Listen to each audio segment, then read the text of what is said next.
Hi guys, எல்லாருக்கும் வணக்கம். இன்றைக்கி நம்ம இந்த வீடியோவில் ஒரு பெண்ணுக்கு நடந்த ஒரு திகிலான சம்பவத்தை பற்றி தான் பார்க்க போகிறோம். வாங்க வீடியோக்குள்ளே போகலாம். காவியாங்கிற ஒரு பொண்ணு ஃபோட்டோகிராஃபராக இருக்காங்க. அவங்களுக்கு ஃபோட்டோகிராஃபினா ரொம்ப இஷ்டம். அவங்க இயற்கையான விஷயங்களை பார்த்தாவே ரொம்ப ஹாப்பியாகிடுவாங்க. இயற்கை சூழ்ந்த எல்லா பகுதியிலையுமே ஃபோட்டோஸ் நிறைய கலெக்ட் பண்ணுவாங்க.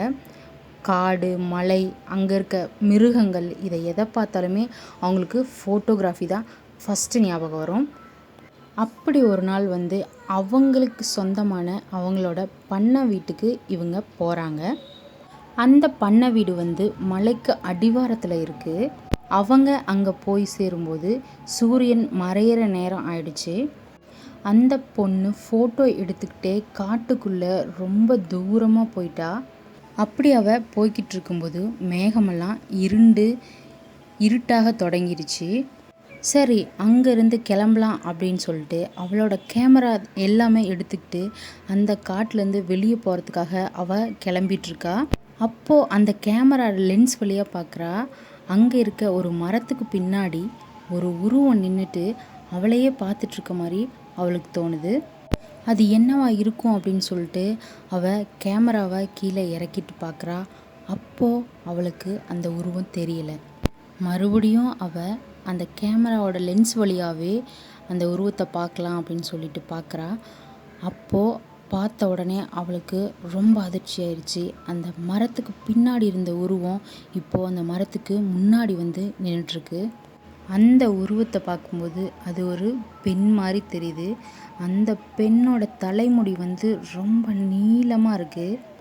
அந்த உருவம் காவ்யாவை பார்த்துக்கிட்டே இருக்குது. காவ்யாவுக்கு பயத்தில் என்ன செய்யறதுனே புரியாமல் பயத்தில் நடுங்கிட்டு நின்றுட்டுருக்கா. சரி, இந்த இடத்த விட்டு கிளம்பலாம் அப்படின்ட்டு அந்த இடத்துலேருந்து வேகமாக காவ்யா நடக்க ஆரம்பிச்சிட்டா. அந்த உருவமும் அவள் நடக்கிறதுக்கு ஈக்குவலாக வேகமாக அவள் கூடவே நடந்துக்கிட்டே வருது. அந்த உருவம் அவள் கூட நடந்து வரதை அவளால் ரொம்ப நல்லாவே உணர முடியுது. காவ்யா அவளோட பண்ணை வீட்டுக்கு பக்கமாக வந்துட்டா. ஆனால் ஃபுல்லாக இருட்டாயிடுச்சு. இப்போது வழி தெரியாமல் தடுமாறி நின்றுட்டுருக்கா. அங்கே எந்த ஒரு வெளிச்சமுமே இல்லை. ரொம்ப பயங்கரமாக இருக்குது. இப்போது வெளிச்சத்துக்கு என்ன பண்ணலாம் அப்படின்னு சொல்லி யோசிச்சுட்டே இருக்கா. அப்போ தான் அவளுக்கு ஒரு ஐடியா தோணுது. அவளோட கேமராவில் ஃப்ளாஷ் லைட் ஆன் பண்ணி அதன் மூலிமா நம்ம போகலாம் அப்படின்னு சொல்லி முடிவெடுக்கிறா. சரின்னு ஃப்ளாஷ் லைட்டை ஆன் பண்ணுறா. ஃப்ளாஷ் லைட் ஆன உடனே அவளுக்கு பயங்கரமான அதிர்ச்சி.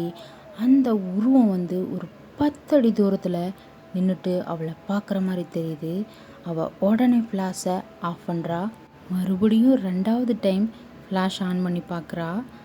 அப்போ அந்த உருவம் அவளுக்கு 5 அடிக்கு தூரத்தில் தான் நின்றுட்டுருக்கு. அந்த உருவத்தோட கண்ணெல்லாம் அப்படியே ரெட்டாக இருக்குது. அதை பார்த்த உடனே மறுபடியும் ஃப்ளாஷை ஆஃப் பண்ணுறா. இப்போ 3வது டைம் ஃப்ளாஷ் அடித்து பார்க்கலாம் அப்படின்னு சொல்லிட்டு பார்க்குறா. அப்போது அந்த உருவம் காவ்யாவோட முகம் ஒட்டிட்டு நிற்கிது. அதை பார்த்த உடனே காவ்யா பயங்கரமாக அலறிக்கிட்டு கத்திட்டு அவளோட வீட்டுக்கு ஓடி போய் வீட்டுக்குள்ளே பூந்து கதவை க்ளோஸ் பண்ணிக்கிட்டா. அடுத்த நாள் காலையில் விடிஞ்சிருச்சு.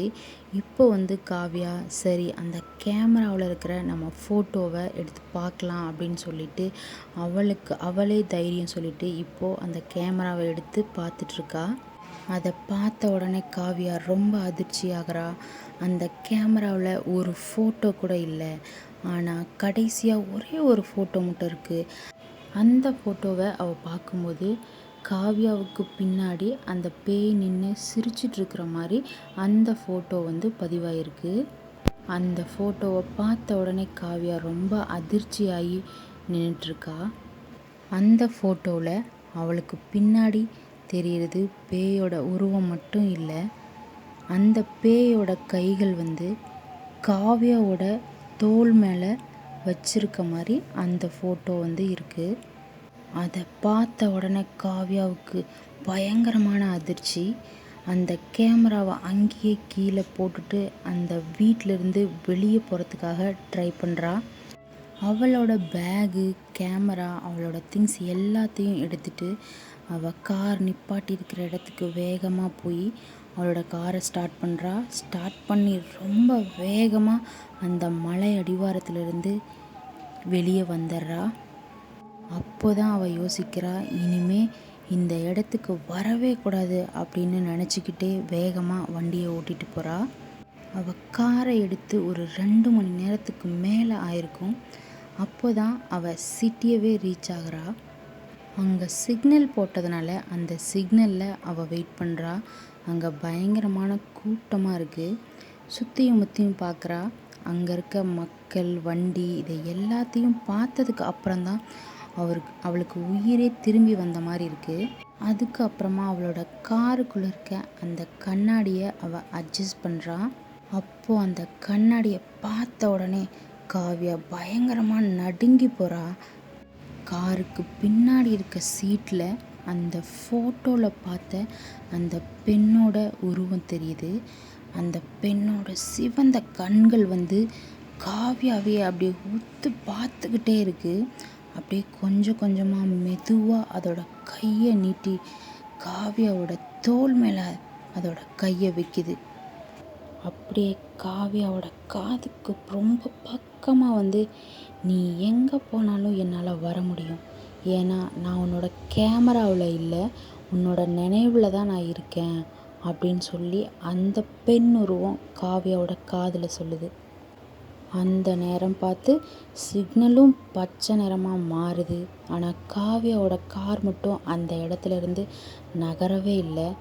பின்னாடி இருக்க எல்லா வண்டியும் ஹார்ன் அடிக்குது. அதுக்கு எந்த பதிலுமே இல்லை. காவ்யா அமர்ந்திருந்த அந்த சீட் காலியாக இருந்துச்சு. காவ்யா எங்கே போனாங்கிறதே யாருக்குமே தெரியல. அந்த காருக்குள்ளே அந்த கேமரா மட்டும்தான் இருக்குது. அவ்வளோதான், இதோட இந்த வீடியோ முடிஞ்சுது. இந்த மாதிரியான வீடியோ உங்களுக்கு வேணும்னா நம்மளோட சேனலை சப்ஸ்கிரைப் பண்ணி வச்சுக்கோங்க. இந்த வீடியோ உங்களுக்கு பிடிச்சிருந்துச்சுன்னா லைக் பண்ணுங்கள், ஷேர் பண்ணுங்கள், கமெண்ட் பண்ணுங்கள். அப்படியே அந்த பெல் ஐக்கானையும் தட்டி விட்டுக்கோங்க. அப்போ தான் நம்மளோட வீடியோ உங்களுக்கு உடனுக்குடனே வரும்.